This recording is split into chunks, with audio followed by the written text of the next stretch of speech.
जब पाकिस्तान और भारत एक बार फिर जंग के दाहे पर आ गए। ड्रोन्स की घन गरज सुनाई दी, फौजी अड्डे हदफ बने और तबाही हर तरफ फैलने लगी। तब वही शख्स जो कुछ दिन पहले कह रहा था नॉट माई बिजनेस, यानी मेरा कोई लेना देना नहीं, वही डोनाल्ड ट्रंप अचानक अमन का परचम लेकर मैदान में आ गया। सवाल ये है, क्या ये सब कुछ अचानक हुआ या किसी बड़ी गेम का हिस्सा था? आइए इस वीडियो में सच्चाई के करीब चलते हैं। ये कोई इत्तेफाक नहीं कि हर 4-6 साल बाद भारत की जानिब से एक नया हमला या कशीदगी सामने आती है। आलमी तजज़ियाकारों के मुताबिक भारत ऐसे मौके पर न सिर्फ अपने हथियारों की आजमाइश करता है, बल्कि पाकिस्तान की दिफाई तैयारी और अवामी जज्बे का जायज़ा भी लेता है। मकसद ये देखना कि पाकिस्तान अब भी दिफा के लिए तैयार है या नहीं, और अगर कभी कमज़ोरी दिखे तो क्या अगला कदम कश्मीर से आगे होगा।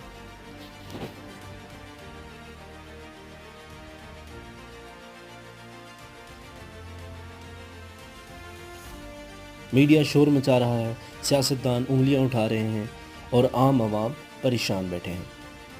लेकिन सवाल यह है, क्या वाकई पाकिस्तान और भारत जंग की तरफ बढ़ रहे हैं या कुछ और चल रहा है?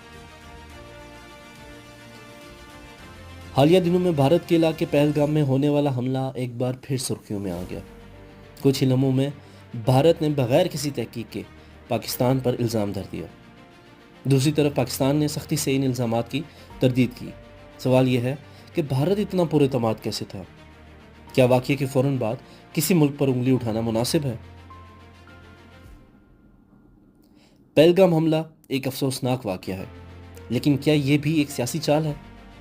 ऐसा पहली बार नहीं हुआ। 2016 में ओडी हमला, 2019 में पुलवामा हमला और अब पहलगाम। हर बार एक जैसा रद्द-ए-अमल, हर बार बग़ैर तहकीक के इल्ज़ाम। क्या ये इत्तेफाक है या कोई सोचा समझा मंसूबा? जब भी भारत में इलेक्शन करीब आते हैं, कहीं ना कहीं एक हमला हो जाता है और फिर नारे लगते हैं, हम बदला लेंगे, सर्जिकल स्ट्राइक होगी, पाकिस्तान को सबक सिखाएंगे।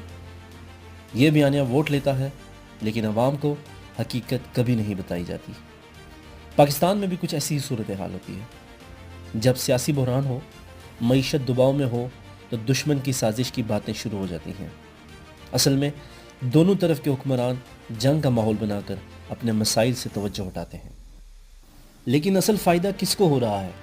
वो सियासतदान जो अवाम को जज्बाती करके वोट लेते हैं, वो मीडिया चैनल्स जो रेटिंग बढ़ाते हैं, वो असले बेचने वाली कंपनियां जो दोनों तरफ के सौदे करती हैं, और नुकसान आम पाकिस्तानी, आम भारतीय जिनके घर के चूल्हे बुझते हैं, जिनके बच्चे स्कूल नहीं जा पाते, जो नौकरी की तलाश में मारे मारे फिरते हैं। पहलगाम में हमला हो गया, हमला आवर आए, फोर्सेस पर फायरिंग की और फरार हो गए। तो आपकी सिक्योरिटी कहाँ थी?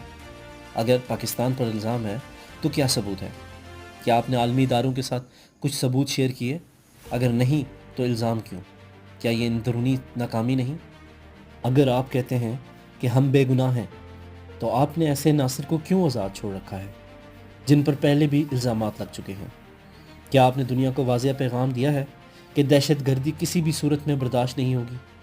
क्या आपने अपनी ज़मीन को मुकम्मल तौर पर पुरअमन बनाया है? अगर नहीं तो फिर ये इल्ज़ामात बार बार क्यों लगते हैं? अब वक्त है कि हम यानी आवाम, भारतीय और पाकिस्तानी दोनों सोचें, हमें अपने बच्चों के लिए अमन चाहिए या नफ़रत? हमें तरक्की चाहिए या बर्बादी? क्या हम कुछ घंटों की पुलवतनी के बदले अपनी नस्लों की तबाही कबूल करेंगे या सवाल करेंगे? मेरी ज़ाती राय में ये सारे सूरत हाल एक शतरंज का खेल है। सियासतदान मोहरे चलाते हैं, मीडिया शोर मचाता है और असल में मारे जाते हैं अवाम। लेकिन अगर हम खामोश ना रहे, अगर ये सवाल हम करें, अगर हम सच तलाश करें, तो शायद ये खेल बंद हो जाए। क्या पहलगाम अंदरूनी नाकामी थी? क्या पाकिस्तान वाकई बेगुनाह है? क्या दोनों ममालिक की क़यादतें अवाम को सिर्फ जज्बाती बनाने के लिए ऐसा हालात पैदा करती हैं? फ़ैसला आप करें, सच को तलाश करें, सवाल करें और अमन की आवाज़ बनें।